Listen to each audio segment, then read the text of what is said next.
I can hear you. Yes, Matt, your something on your end was a little bit choppy.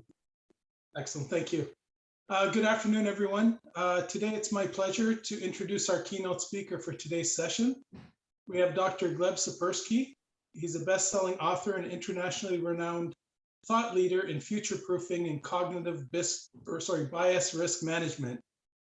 He serves as the CEO of the consultancy firm Disaster Avoidance Experts, which specializes in helping forward-looking leaders avoid dangerous threats and missed opportunities.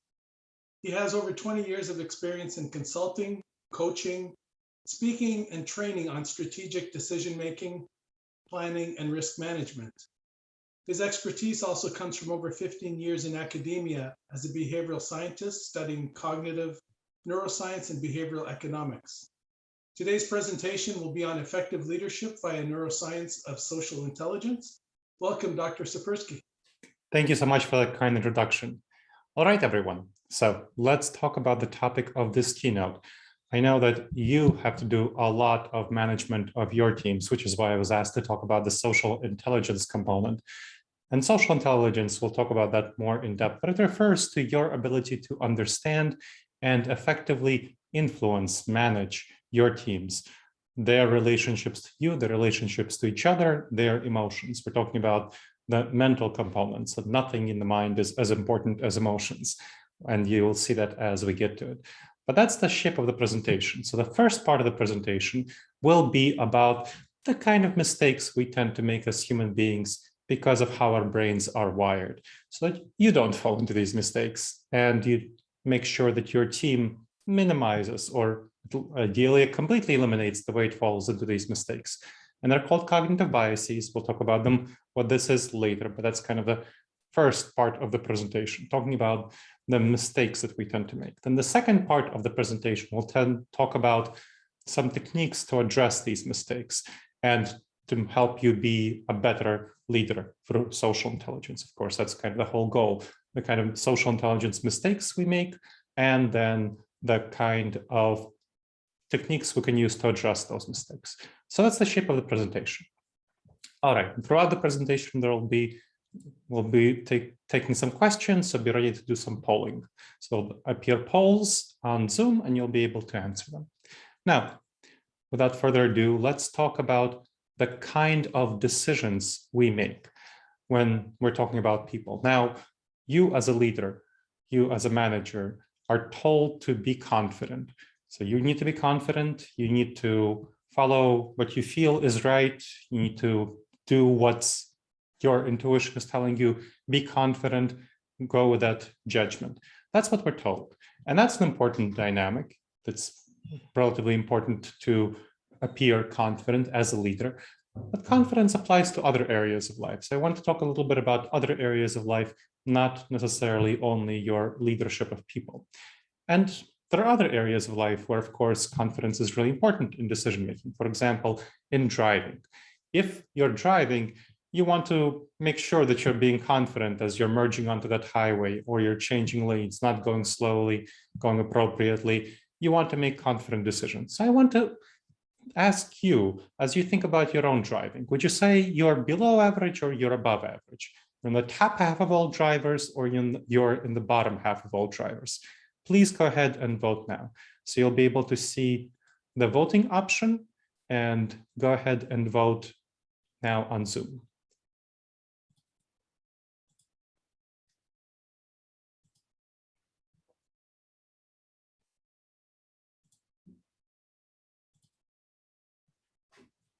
I'll give you 5 more seconds for those who haven't made up their minds yet. You need to be confident, remember. All right. Well, check out this result. We're apparently all in the top half of all drivers. All of us here are in the top half of all drivers. You know, that's an interesting result. If we think about ourselves objectively, we should probably be about half of us should be in the bottom half of all drivers and half of us should be in the top half of all drivers. But as we see from this result, we are all in the top half of all drivers, where every one of us is above average. Now, that goes to a pretty problematic tendency in leadership decision-making. And that tendency is called the overconfidence bias. So in social intelligence, of course, we're talking about making decisions around other people. And that's the kind of things you want to avoid being overconfident about. And as we see from this voting, overconfidence tends to be prevalent in leadership decision-making. You're overconfident about driving, you're overconfident about your decision-making around people. That is a fundamental intuitive tendency for us as human beings. And leaders are given advice to go with what they feel, and they feel overconfident and they make bad decisions. That's a big problem. So when people are asked, even at the top level, when you're asked, when people are asked when they're 100% confident, how often are they actually right?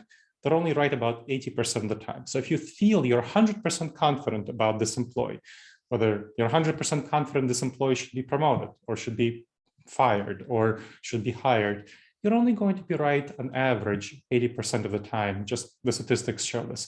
And that's about feeling, when you don't use decision-making techniques that we'll talk about later, because that's the goal of this presentation. But our feelings will lead us in the wrong direction, especially dangerous for those with more expertise and more authority and more experience, because the more expertise and more authority you get, the more tendencies you have to feel overconfident, but you don't necessarily make better decisions. It depends on the kind of area that we're talking about. Now, this was tested on doctors, and there are many of these sorts of studies. I'll just give you an interesting study that applies to doctors, right? Very clear objective evaluation. When you're a leader of a call center, dispatchers, that's harder to make those judgments about, well, are you right about this employee or are you wrong about this employee? That's harder to make a judgment. But for doctors, there are easy ways. They're experts in this way that you're experts, but they have very clear evaluations of whether they're giving the right treatment or the wrong treatment. So there was a study done comparing senior doctors who are out of medical school for many, many years, over a decade, and for junior doctors who are just out of medical school. They were given a case study to look at, evaluate, and then recommend a course of treatment. And they were right at about the same rate in their accuracy of evaluation diagnosis and their prescription of the course of treatment. But the senior doctors were way more confident about their decisions. Now, why is that? Well, why were they right about the same rate? You'd think that senior doctors, they know more, they'd be right more. It tends to be the case that, yes, they know more, they have more experience, and that experience helps them with the evaluations of cases. But junior doctors are just recently coming out of medical school, and they have more fresh knowledge. And so that helps them make better decisions in some cases. So it's kind of a wash in the end for that sort of case study.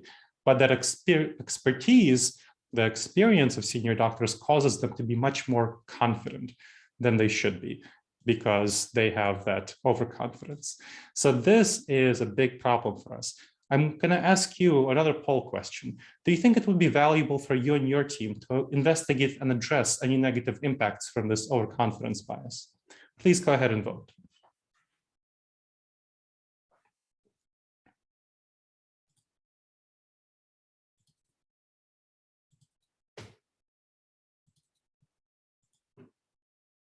Give you 5 more seconds, make your voice heard.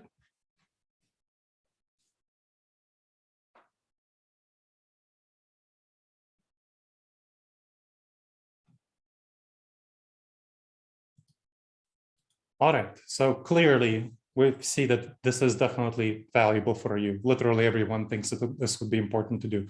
So that's great. So that's something that you can take back. Of course, in your own practice, we see that we tend to be overconfident from that earlier poll, and for your team to help them be less overconfident, which I'm pretty sure they are.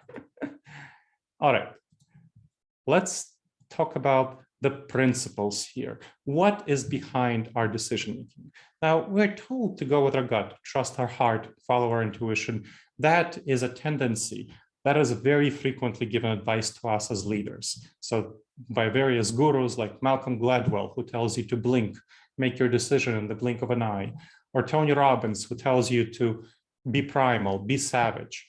That's advice frequently given for leaders, right? And I'm sure you've all heard that. And the thing is, it feels very good. Trusting our gut, going with our heart, following our intuition feels very comfortable. It feels intuitive by definition, right? That's our intuition speaking. And it feels very counterintuitive by definition to not trust our gut and follow our heart and go with our intuition.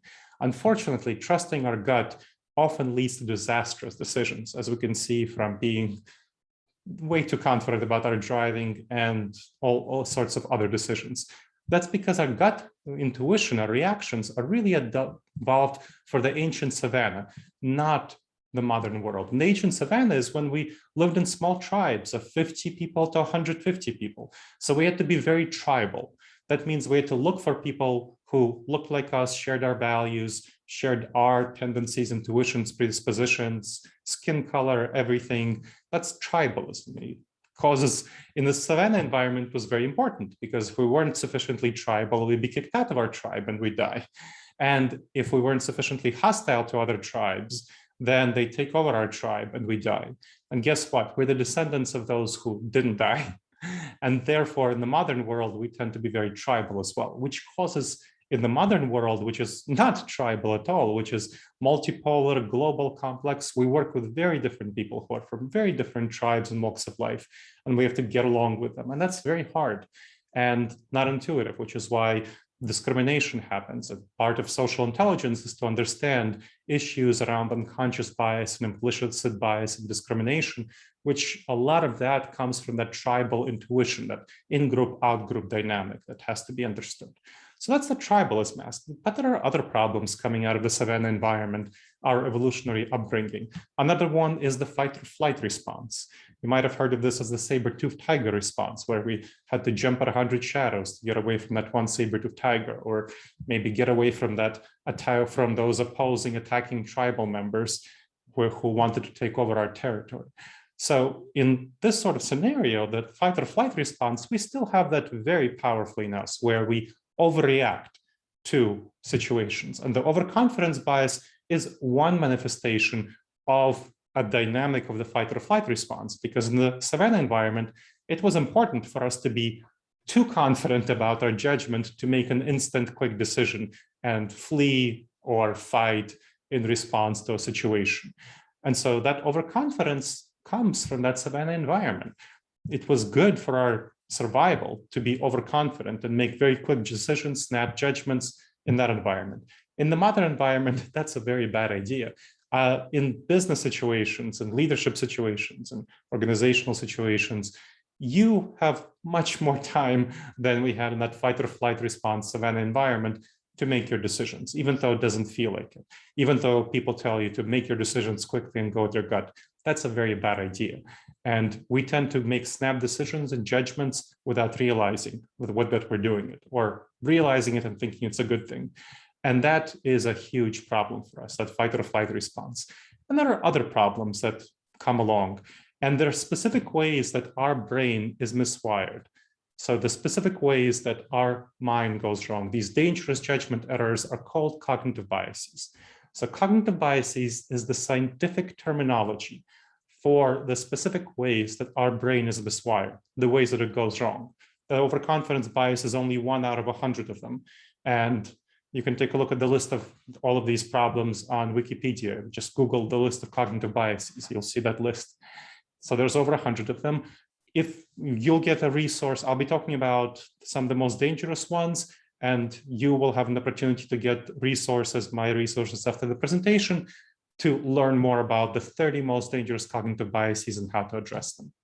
And they come again from that evolutionary background and just the structure of our brain, the shortcuts that our brain tends to take. You might have heard of our brain is a pretty lazy brain, and it serves energy. And that's a big problem for us when we want to make considered judgments.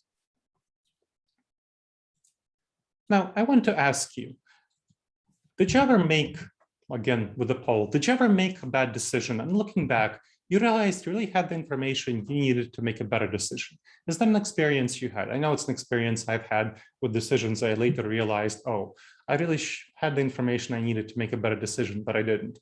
So I'm curious if that's something that happened to you. Please go ahead and vote.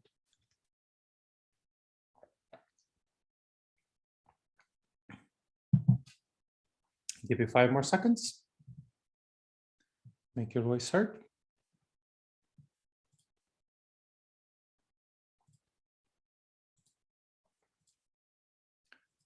All right. So yes, so we can pretty clearly see that this happened to all of us. And that is the feeling when you realize, oh, I really had the information I needed to make a better decision. Not when you didn't know. It's like, okay, I made a decision and it was a bad outcome, but I couldn't have known in advance. It's when you really had the information you needed to make a better decision and you didn't. That's when you most likely fell into a cognitive bias. So cognitive biases come from when we have the information, we need to make a good decision about people or anything else, social intelligence about people, about other areas, but we don't. And that's very likely due to the cognitive bias, whether the overconfidence bias or other problems. Now, to address these problems, you need a combination of emotional intelligence and social intelligence. Emotional intelligence and social intelligence. Now, what do those mean? So emotional intelligence refers to your ability to be aware of and manage your own emotions. That's what emotional intelligence is about. So the overconfidence bias, you need to manage that within yourself. You need to learn that, hey, we all as human beings just tend to be overconfident. That's just what happens with us within us internally, and especially those with more experience and authority. And we need to be less confident than it feels like we should be. So that's your ability to manage it within yourself, your ability to be aware of your emotions that push you to be overconfident, that cause you to trust your gut more than it should be, and pushing you to make that snap decision quickly rather than gather appropriate evidence and evaluate things and not trust your intuitions. So that's an example of where you use emotional intelligence to address those, to be aware of your emotions and then to be able to influence, manage them. Now, social intelligence, what we've been talking about and we'll be focusing a little bit more here in this presentation, is about your ability to be aware of and manage other people, their relationships to you, their relationships to each other, and their emotions are about you, about other issues, because our emotions is really what determines our decisions. When we just make decisions as we are naturally going through life, we make our decisions overwhelmingly based on our emotions. 80 to 90% of our decision-making is emotional. It's not rational. We're not the calm, cool, rational creatures we like to perceive ourselves to be. Not even Canadians are. That is something that we need to understand about ourselves. We're not calm, we're not rational, we're not cool. We are overwhelmingly emotional without realizing it. Even people who have a technical background, who have the most calm, rational appearance, they still are fundamentally ruled by their emotions, and they just don't realize they're not in touch with their emotions. So they have lower levels of emotional intelligence. We can talk about that later in the Q&A. And the social intelligence, again, you want to be aware of how other people are ruled by their emotions and how to be aware of that and manage those emotions, partially by learning about cognitive biases, partially by learning about techniques to address them, and their relationships to you and to each other. All right. Now, I'm going to answer a question that probably a number of you had when I started speaking. Not when you just saw me. I look like a normal white North American male, right? But when I started speaking, I clearly have an accent. And so many people want to know, where are you from? That's a question I get asked pretty often. I'll be happy to answer. I'm from a little country in Eastern Europe called Moldova. So Moldova, it's so small. It's a small landlocked country. It's so small that you can't write its name on a map. You need to have an arrow pointed to it. So my parents, I was born in 81. My parents came, so 40. My parents came to the United States when I was 10 in 1991 from Moldova. Now, an interesting thing, I was very glad that they came, but I was especially glad in 1996 when I was 15, when there was a World Values Survey done. And the World Values Survey found that Moldova is one of the least happy, according to the survey, it's the least happy country in the world. The least happy country in the world, and probably if you do other surveys by now, it's still on one of the lowest levels of happiness countries in the world, if not the lowest. So really on that bottom ranking. I don't really, and compared to the countries around it, it's quite a bit lower. I have no idea why, I don't know, but that made me especially glad that I left. So we settled in New York City, which is a cultural metropolis, melting pot, and very, very diverse. And my parents taught me to be proud of my cultural heritage, of my background.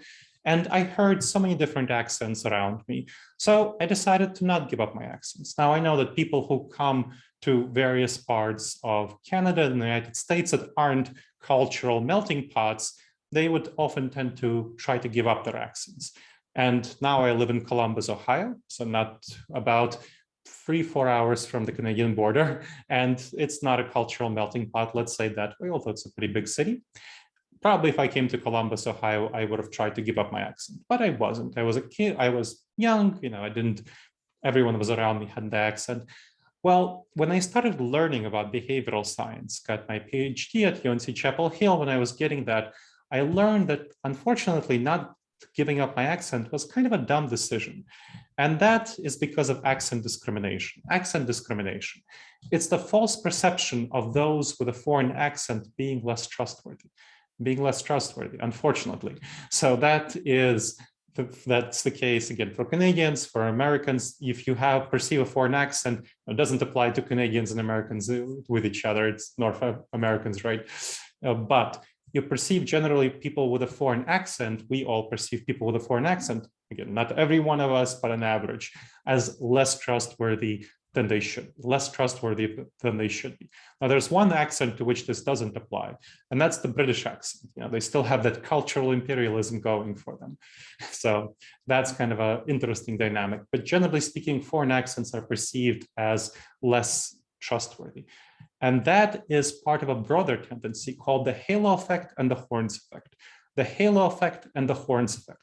So what's the halo effect and the horns effect? Well, the horns effect refers to somebody having little horns. And that's when somebody has a characteristic that you don't like that is indicating that they're not part of your tribe, that they're part of a separate tribe. Then you'll have too negative view of their other characteristics. And here we go. So the overconfidence bias, a lot of that stems from the fight or flight response. The horns effect stems from the tribalism, of course. So if you have a signal that somebody is not a member of your tribe, you will tend to have too negative a view of them. The same applies to if you have a signal that they are a part of your tribe. It's like somebody has a little halo on their head. If you like one characteristic of them, their background, their skin color, their politics, their religion, their language, all of these sorts of things, the team that they root for, then you'll have too positive view of their other characteristics. It's especially dangerous for all sorts of business relationships, whether promote, and of course, that's very important for you as leaders of dispatch centers. It's especially dangerous for those relationships where you hire people, you manage people, you influence people, when you're communicating with peers, vendors, all sorts of folks. That's a pretty dangerous topic and pretty dangerous area. Now, I'll give you an interesting example of this. And this comes from a presentation I did in Central Ohio, so Columbus, Ohio. Now, you're pretty close to Ohio is pretty close to the Canadian border, so you might well know that there's a huge rivalry between the Ohio State University's Buckeyes football team, so college football, big, huge thing here, it's the Columbus, Ohio, over 1 million people in the metropolitan area. It's a very much of a Buckeyes town, college football town. And our big rivals is the University of Michigan Wolverines. So University of Michigan Wolverines, huge rivals of ours. And so this is a presentation I'm doing in Columbus, Ohio. And let me share the screen so you could see what I'm talking about. Let's see.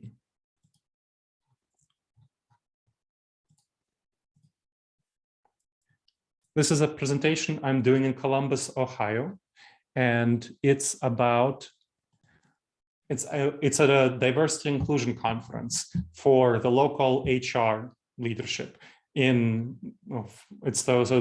For HR group leadership in diversity inclusion. There's over 100 people in the room, and it's the Central Ohio Diversity Inclusion Conference. And I'm doing the closing keynote. So something like this, but in person.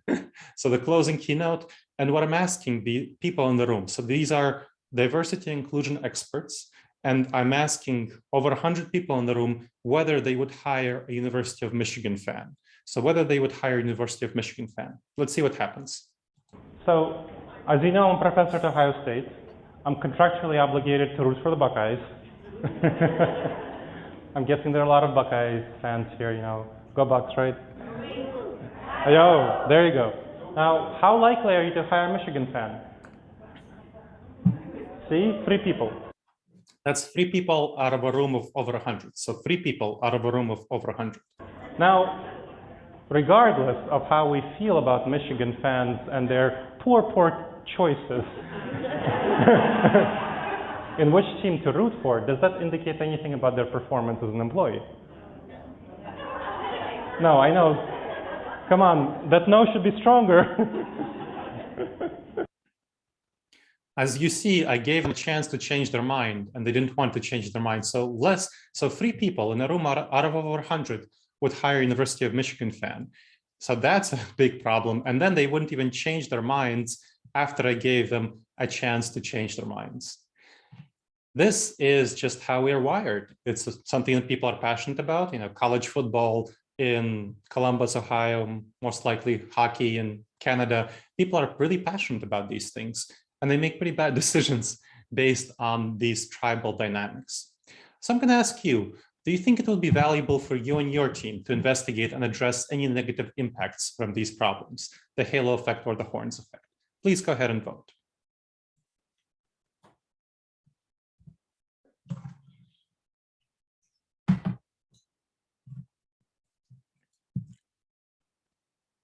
Give you 5 more seconds.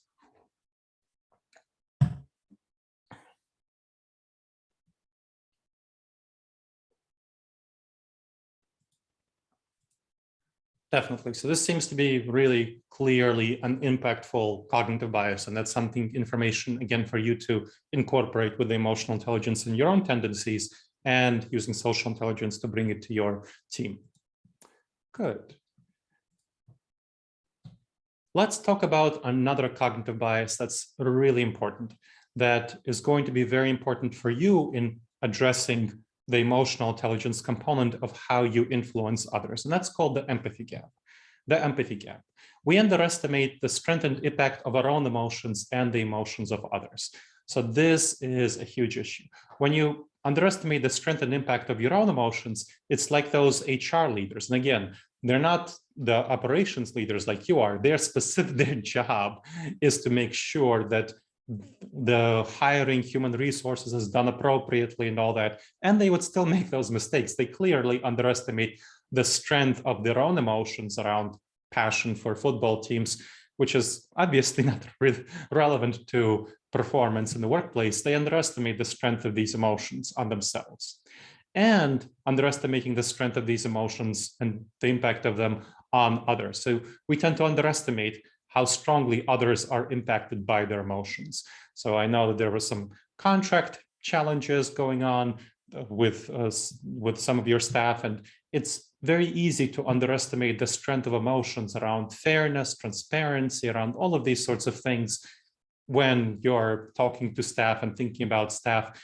If you don't really think about their emotions as the most important thing to address, that is really the most important thing to address. And we underestimate their emotions at our peril. This is a really dangerous tendency that I see in leaders all the time, not sufficiently thinking about and addressing the emotions of their subordinates. So this is a huge issue that I think you really want to see, and especially those who we don't see as part of our tribe. So leaders, you might not see the subordinates, especially some of them who might not share all of your tribal characteristics.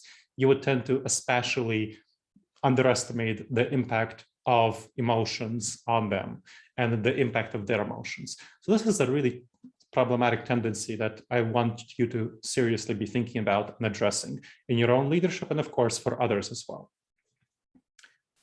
All right, let's talk about how can we overcome these dangerous judgment errors. So that's what I want to transition to overcoming these dangerous judgment errors, you need to go against your intuition. So that's the really crucial thing that you need to understand. You need to go against your intuitions.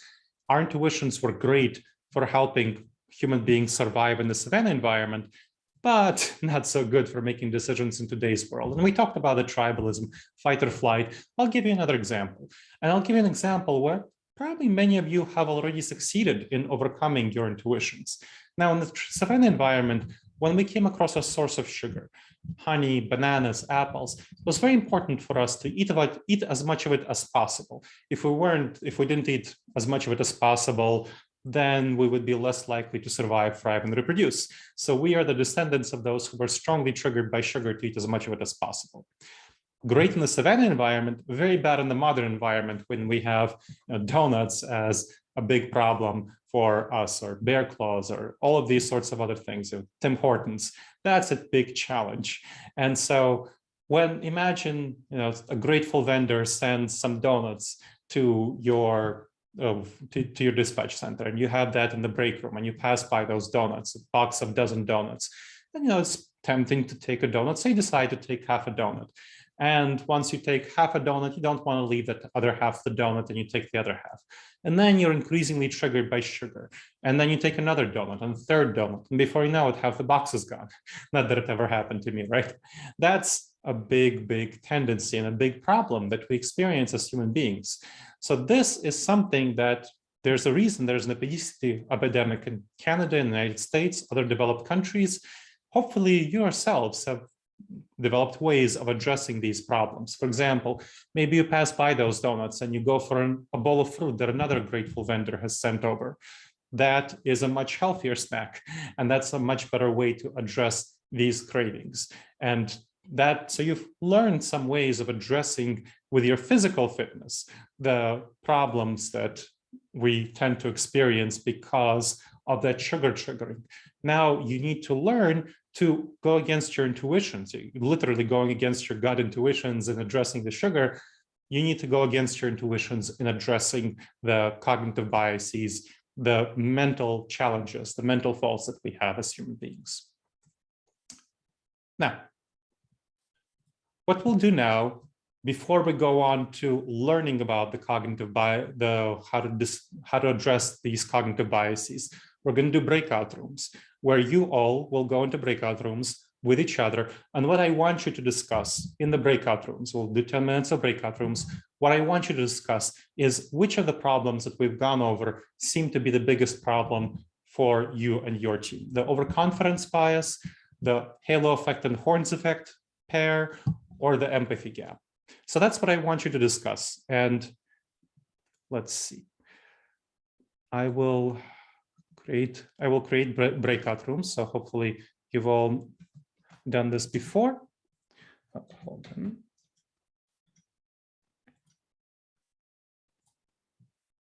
Now the breakout rooms will close automatically after 10. So it'll be 10 minutes, and then there will be 1 minute to finalize. You don't have to go out of them during that 1 minute. You'll just see a clock down timer after 10 minutes, and it'll automatically close down after 60 seconds. So I'm going to open all the rooms now, and you will be able to click on the open room, click on the link that says join room. So please go ahead, discuss those questions. The overconfidence bias, the halo and horns effect, or the empathy gap. Which of these seem to be the most problematic? Give some examples, of course, as you discuss it, so that you understand these issues. All right, everyone, let's do it.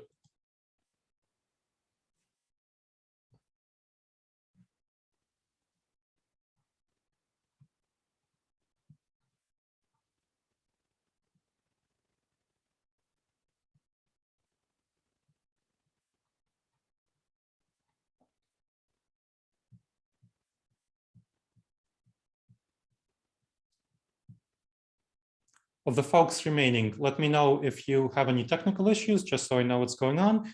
If you don't, and if you're doing something else, that's totally fine, but just let me know. I want to make sure that it's not because of technical issues that you're not joining a group.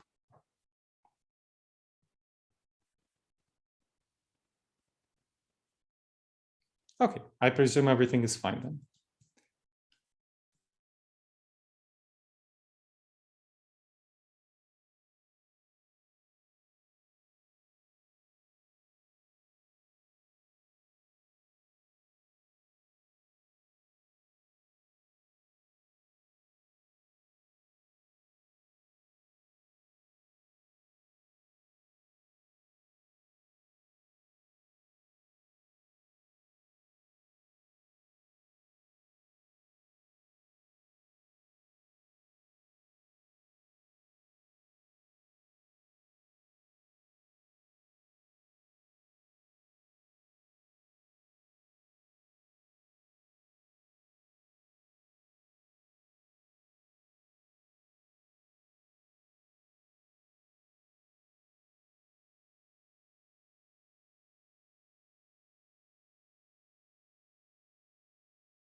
everyone. So we're waiting until everyone joins us, which will be in about 30 seconds.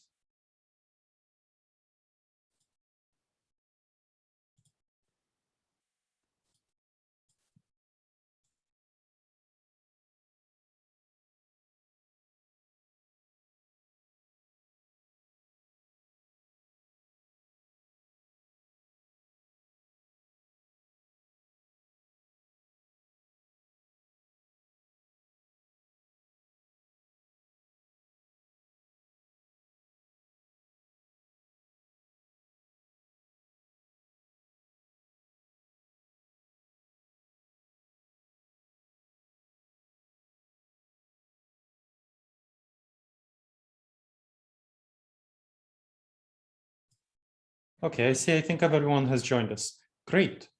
All right, everyone. So let's report out. So share with me, please, your realizations and insights. You can, it's a relatively small group. You can unmute yourself, or if you prefer, you can use the chat to share your insights about these cognitive biases that we've talked already and what you've gotten as a result of these conversations with your group.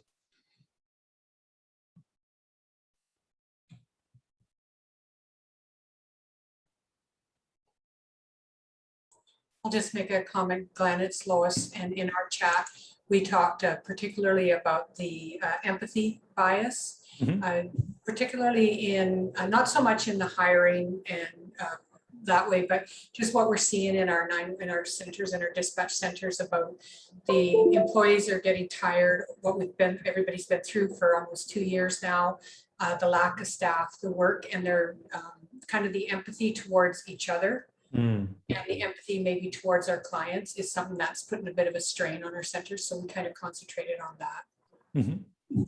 Excellent. Thank you very much, Louis. Yes, that's a really important dynamic. And of course, during the pandemic, that's especially difficult. It's causing burnout. And that's an especially important thing to focus on addressing, letting people know that this is a challenge and a serious one, and it's really worthy of a lot of attention.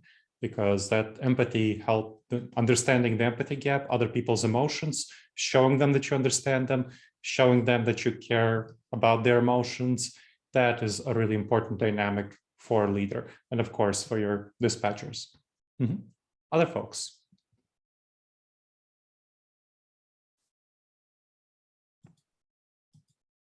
Hey, it's Tanya.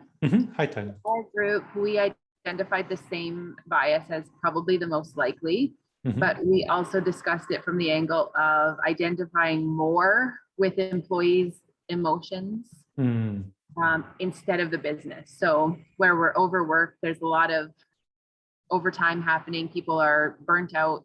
They're thinking more about their fellow employees and how tired they are instead of maybe doing their job to the best, making the best decisions business-wise. So that was kind of a flip on the empathy, but we definitely can recognize all three in the OTC environment. Thank you. Yes, that's so understanding how you as leaders can be more empathetic toward them, that angle of the empathy gap. Thank you, Tanya. Would anybody else like to share? Yes, Steve. Yeah, I was in the same room as Tanya, but we also talked about the horn and halo effect and how that's impacted right now with the decision for mandatory vaccinations of the public service employees, not taking into account personal value systems and stuff, and forcing, rules and making them sign on to certain things is also having an impact. And as leaders recognizing, those things as we enter into those conversations. Excellent. Okay, that's definitely a very topical issue right now, and that's a really good triumph. Thank you, Steve.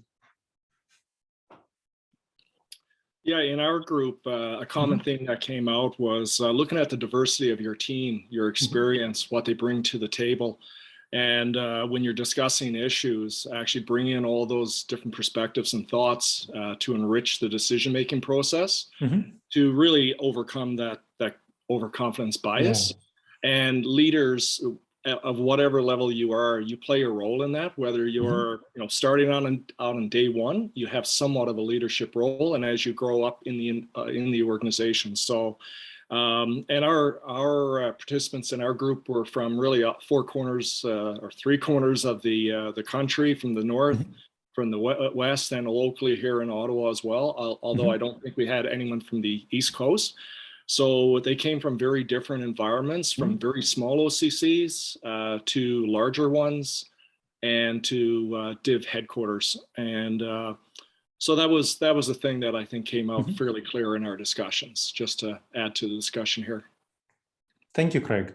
Yes, and that is definitely a useful way of addressing the overconfidence biases, getting other people's perspectives, respecting them, not thinking that your own information is all that you need. And leaders need to facilitate their teams addressing this and not being too arrogant about their own perspective. All right, everyone. Good. So let's go onward to talking about ways of addressing these problems. I'm going to talk about two ways. One is knowing. Knowledge is power. So knowing which of these cognitive biases are most problematic for you and your team is going to be really important for you and help you and your team make the best decisions and address these cognitive biases. That's the first of these techniques. And the second is a quick decision-making technique you can use that incorporates the principles of social intelligence to make the best people decisions. So that's the two things we'll be talking about next. Now, in order to understand, to know, to have that power, knowledge is power, there's an assessment I developed called the Assessment on Dangerous Judgment Errors in the Workplace, which talks about the 30 most dangerous cognitive biases in professional settings, whether the empathy gap, whether the halo and horns effect, whether the overconfidence bias. It evaluates their extent and their impact on your workplace and provides you the next steps for addressing them. So let's take a look at this assessment and we'll be going through it. So I'll share my screen. You'll be able to see my screen. I want you to pull up the chat function because we'll be using the chat function for this aspect of the presentation. So let's go through the assessment, description. So let's take a look at the directions. Now, each of the questions below refers to a problem that might occur in your everyday professional situation as a leader or for your team in their dispatching roles. So you don't need to know what the empathy gap is, what the overconfidence bias is, the halo effect, the horns effect.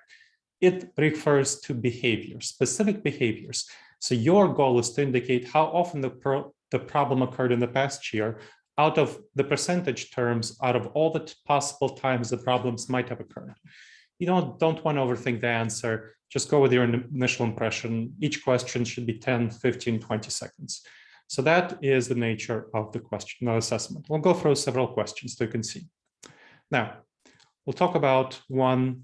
Let's do number 3 first, because this is something we already talked about. So this should be a pretty obvious one. Of all significant decisions, in what percentage of cases was someone overconfident about the decision? So think about significant decisions that took place over the last year. What percentage of them did someone, at least one person, show overconfidence in the decision? And please type your answer in the chat in the form of a percentage. 40%, 60%, 20%, 10%, as Lorna said. Please go ahead and type.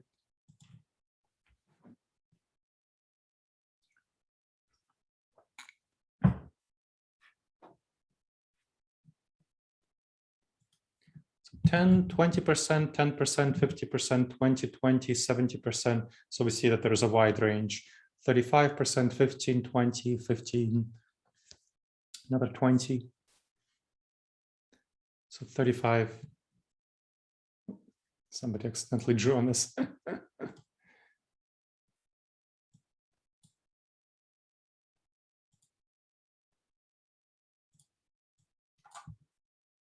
Another 20. Okay. Good. All right. So you can still put in your answers, but this of course refers to the overconfidence bias, which you just talked about. So that is where we tend to be too overconfident. And we see that there are a number of places where it's more of a problem. If it's 10%, it's not a big deal. That happens. If it's going into the 20% range, that becomes more of a problem. If it's 30 and above, that becomes much more of a serious issue where people are overconfident, jumping to conclusions and making some bad decisions. Now, let's talk about this one. This is a really important one for social intelligence. Of all situations, when someone had clear evidence that would contradict their beliefs or clear information that would disprove how they interpret the situation, In what percentage of cases did they ignore the evidence or misinterpret it? So somebody had clear evidence, like we had that example, that you make a bad decision, you had the information to make a better decision. Someone at the team, your workplace, had evidence that would contradict their beliefs or disprove their interpretation. In what percentage of the cases did they ignore the evidence or misinterpret it? So Andre, pretty high, 100%. 75%. So it seems to be definitely a higher category than the overconfidence bias. Please go ahead.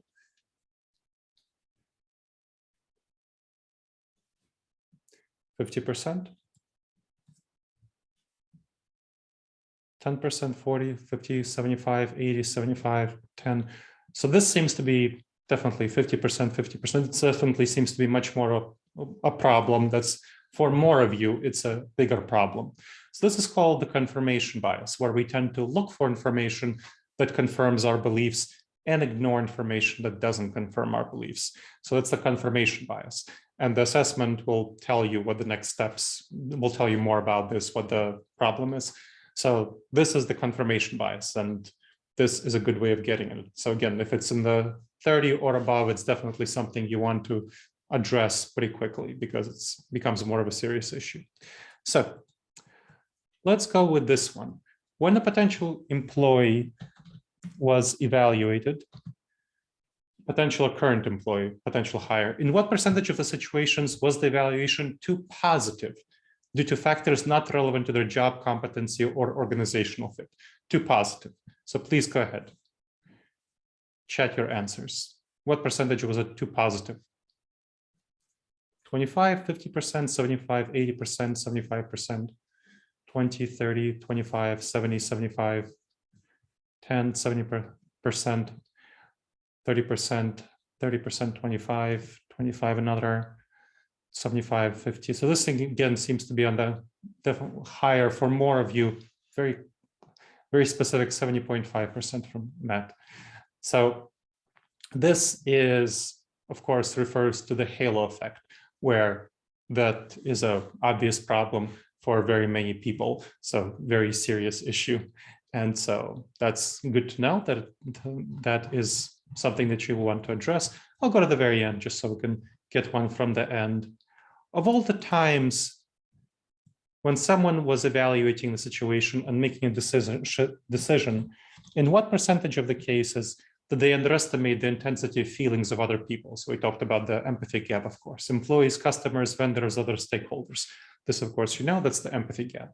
So in what percentage of cases was there an underestimation of the intensity of feelings of other people? What out of the percentage? 50%?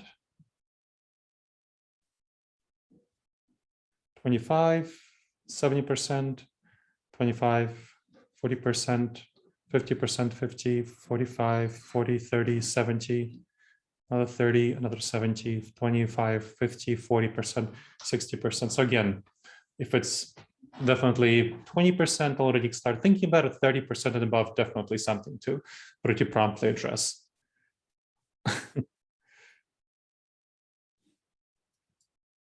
So Christian says, I'm a TO, I no longer have feelings, meetings is regular to relate to it. Fair enough.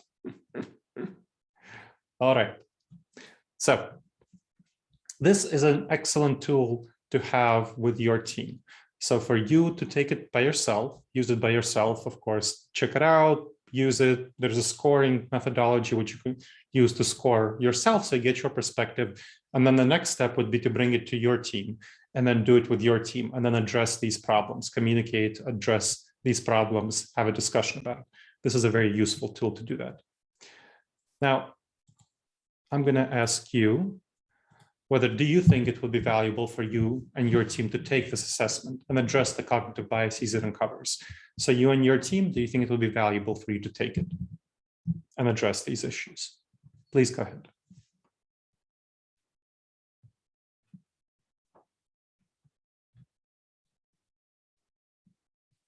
Give you 5 more seconds to make your voice heard.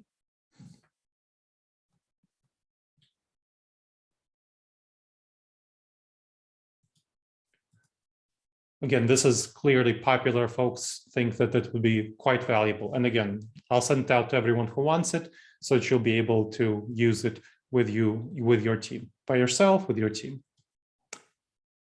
Great.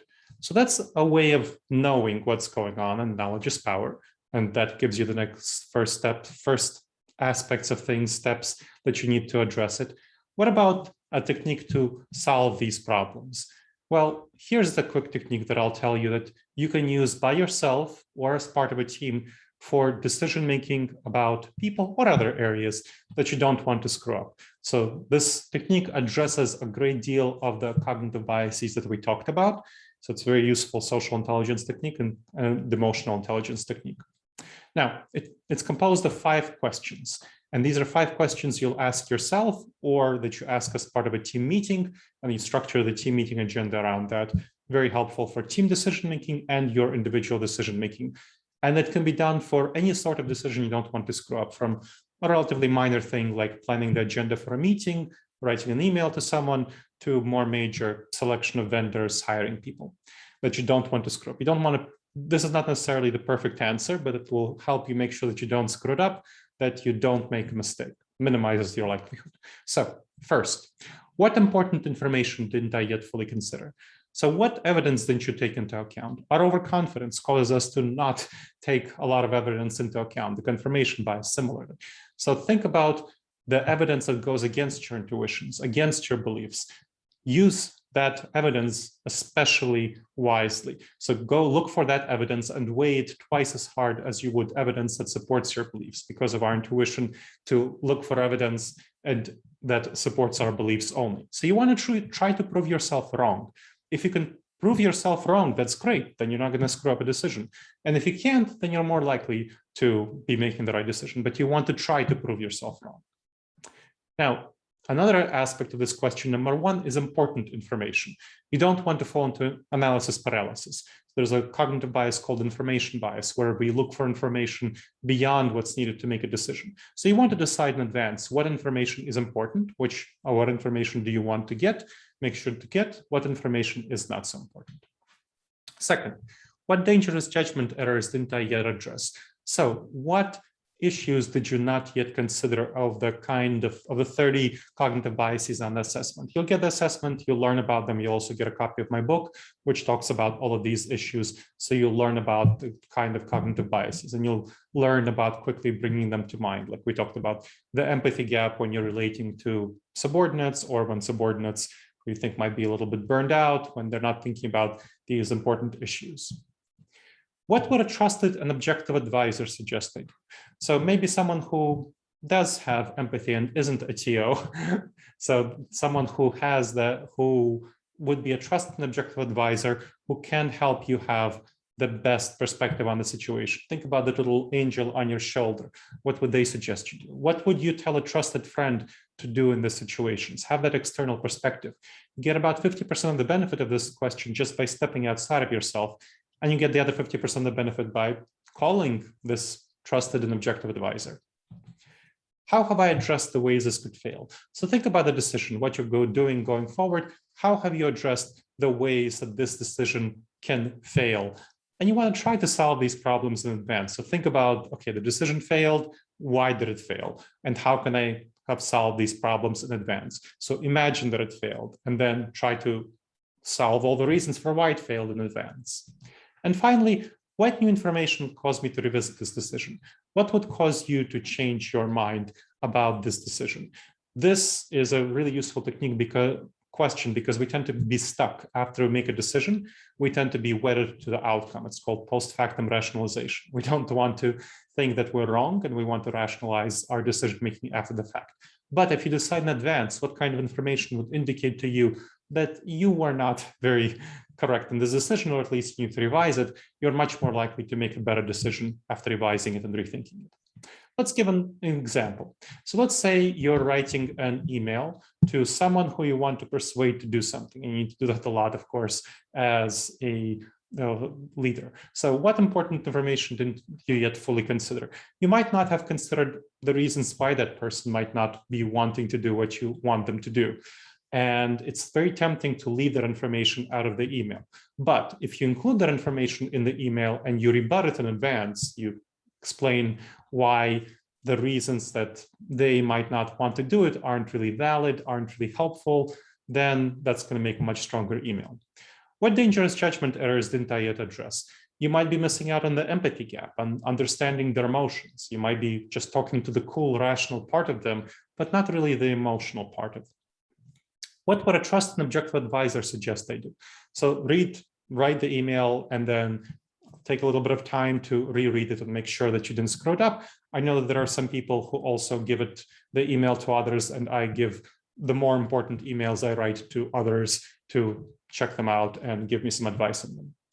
How have I addressed all the ways this could fail? Now think about that person writing it. Maybe they are burned out with the pandemic and they are stressed out and they're full of hassle and you might not be thinking about that. But if you think about someone in that perspective, how would you write it for someone who is stressed, who's burned out? You might want to acknowledge these elements in your email and address why they should still do what you want. And what new information would cause you to revisit this decision? Maybe you can set a time point. Let's say if the person doesn't respond to me in a week, I'll follow up with a phone call, or maybe another email or something like that. So have that time. If you don't have that time, you'll kind of have anxiety, you'll be worried about why is that person not responding to me. But if you have that definite endpoint in a week, then you'll say, okay, that's the time I'm revisiting my decision, and that's going to be that. All right. So for this technique, let's do another poll. Do you think it would be valuable for you and your team to use the 5 questions to avoid decision disasters, to make those good enough decisions where you don't want to screw up, but you don't need to make the perfect decision?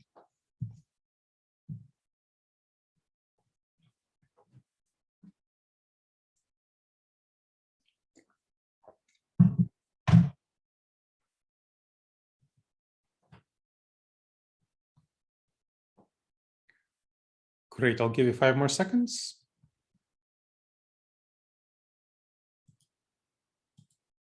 Yes, it definitely seems like a very, very popular technique. Great, good to hear this.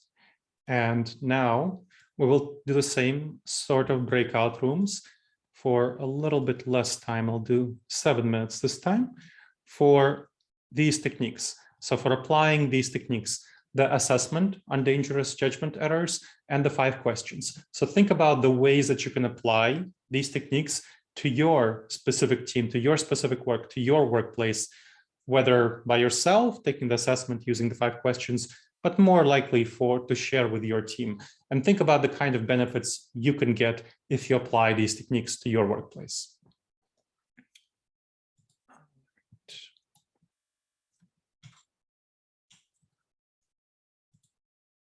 Great, so I'm going to open the rooms and we'll do the same thing. Please go ahead, join those rooms.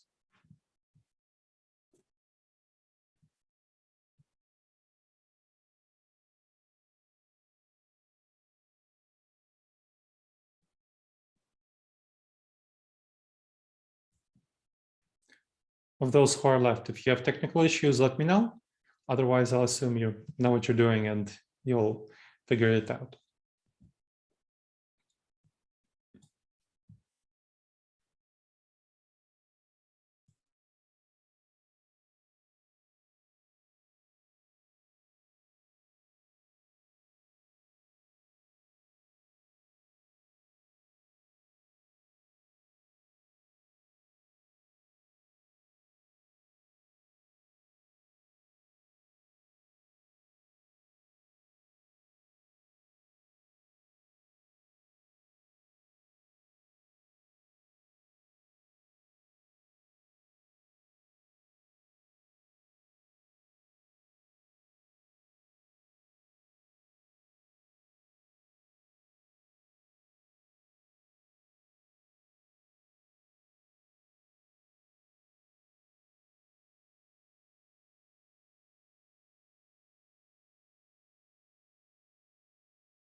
So we're gonna, almost everyone joined.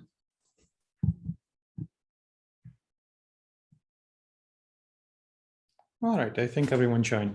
Good. So please share your thoughts and experiences based on this discussion about using the assessment and using the 5 questions. Please go ahead. We were talking about the fact that a lot of what you're saying comes from a number of different speakers and authors too, like Simon Sinek and Daniel Goleman for emotional intelligence. One of the things of strategies that I do, and I've talked about it with teams in the past, and I'm new to my role, so in D division OCC, but you know, when you have a problem, you know, the diverse opposing views are most welcome, because we need to look at it from different angles. And I often use the analogy of a hologram, right? So if we're looking at the problem as a hologram, I'm going to see the hologram at a different angle than you will, right? And as it's turning around, we're all going to see the hologram from a different perspective. It's important we share that so we know exactly what we're seeing.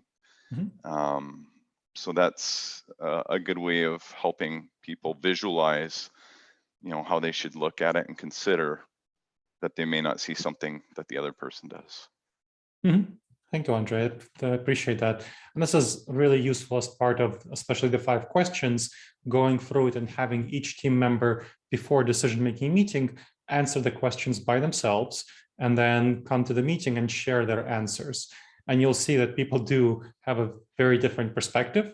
And then the agenda is structured around answering the questions, and you have a much quicker meeting and more effective one than you would just talking about a typical decision-making meetings. It takes 60% less time for many companies with which I've worked. Great. Other folks?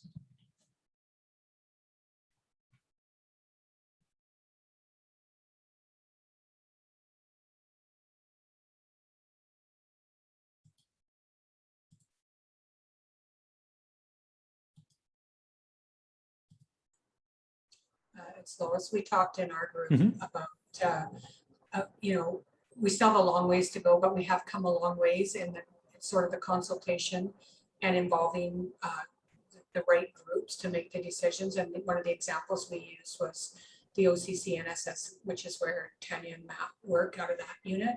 And we've created these different advisory groups.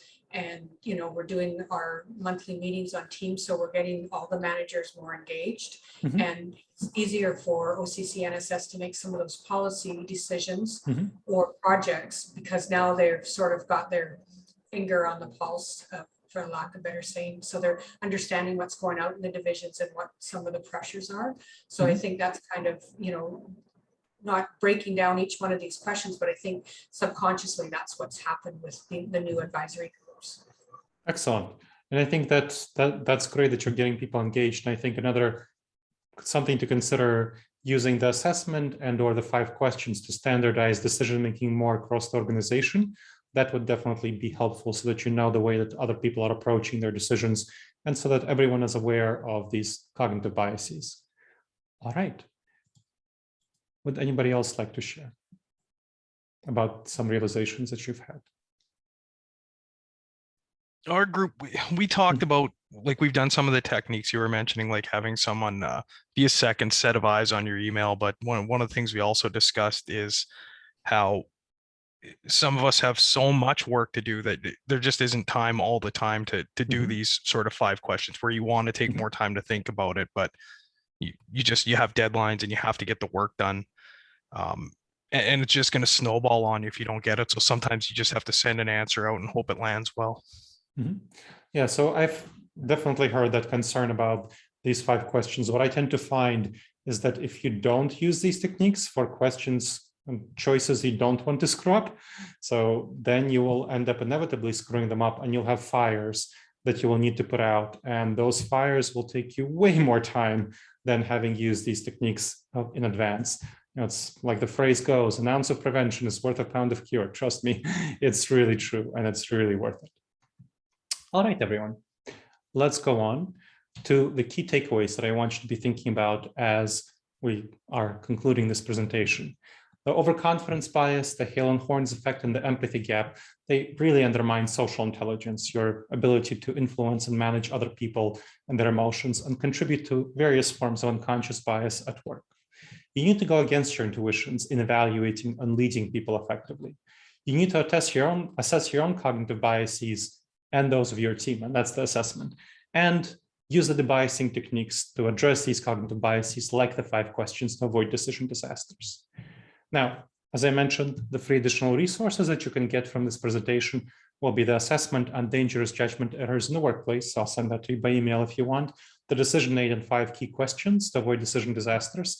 A digital sample of my best-selling book, The Blind Spots Between Us, How to Overcome Unconscious Cognitive Bias and Build Better Relationships, and a coaching session. So I have 3 open slots, so it's going to be first come, first serve. If you claim a slot, you'll be able to get the session. And I'll do the same polling that we did before on the resources. So please go ahead and vote on whether you would like to get my resources by email. And in the meantime, while folks are voting, I'll be happy to take any questions.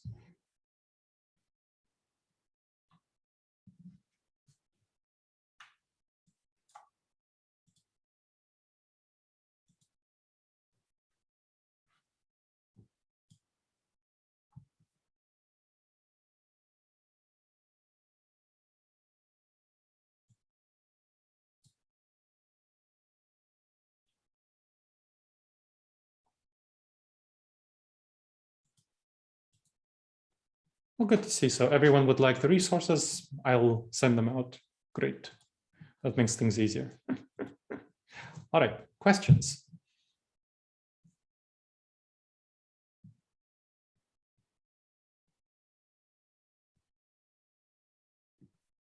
Hi, yes, I have a question. Yes, Jill. In an environment where a lot of employees do need to make snap decisions because it's often life or death, are there quick tools that you can suggest that would help just ground someone and help them think about someone else's perspective? So if you need to make decisions that are very quick, you don't have time to use the 5 questions, I would recommend that you use the assessment in advance and learn about your own cognitive biases. And that would help you address some of these problems, your own cognitive biases and your team's. So for example, I tend to suffer from what's called the optimism bias. I tend to have a view of the world that's very positive. I tend to see the world as full of opportunities and not full of threats. I tend to be very optimistic and positively inclined about the world. Knowing that about myself, I have learned to, even in very quick situations when I'm talking to someone, when I can't use the 5 questions or these other techniques, I've learned to tone down that optimism and be more oriented toward assessing potential risks in what I'm saying and what I'm doing. So I'm much more likely to catch these issues in advance. In the same way, if people are in a situation where they simply can't use the 5 questions or something like that, and the 5 questions, once you have practice with it, it takes less than 5 minutes. It's a very quick technique. As you see, it's just 5 questions. But if you don't have that, and a good way of training yourself is to take the assessment and be aware of which are the most problematic cognitive biases, because then you can compensate for them, even in the moment, if you're aware that this is something that might be happening. Fantastic, thank you. You're welcome. Other folks?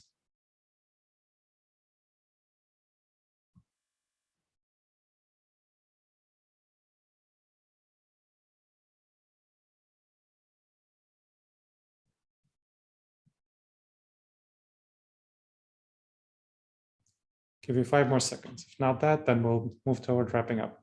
You can use the chat or the unmute button.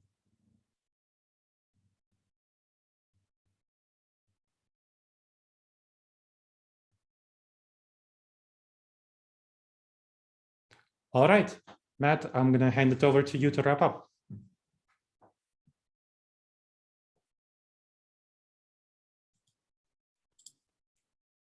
All right, thank you very much for the presentation. I hope I'm not as glitchy as I was at the beginning. You're good. Sorry about that for the connection issues, but anyways, I think we all really learned a lot from this presentation and gave us some tools that we can bring back to, for those of us who are in the OCC program, back to their OCCs, or to share with their supervisors or anybody else really. So again, thank you, Dr. Tsipursky, for presenting to us, and for everybody else who is in the OCC program. We will head back to Teams for about half an hour and just wrap up for the day. So thank you. All right, everyone. You're very welcome. Have a great day. Thank you. Thank you very much. You're welcome. Thanks. Sure.